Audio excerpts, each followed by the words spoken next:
بسم اللہ الرحمن الرحیم۔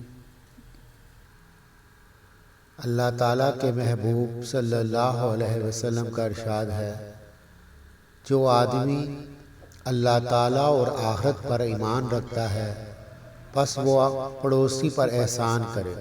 جب تم سالن پکاؤ تو زیادہ پانی ڈال لیا کرو اور اپنے پڑوسی کا خیال رکھو۔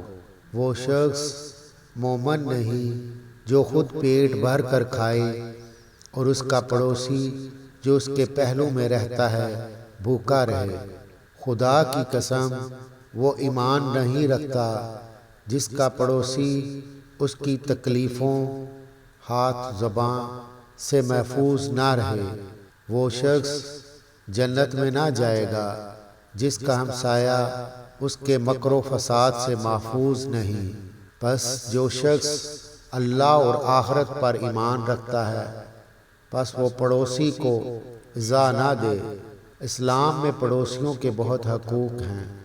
آپ کے ہاتھ اور زبان سے آپ کے کسی پڑوسی کو کسی قسم کی تکلیف نہ پہنچے۔ بدلہ لینے کی بجائے ان کی زیادتی کو معاف کر دیں۔ ان کی ہر طرح سے مدد کریں۔ ان کے ساتھ بہترین سلوک کریں۔ ان کو طائف دیں۔ ان کو آپ سے سکون اور راحت ملے۔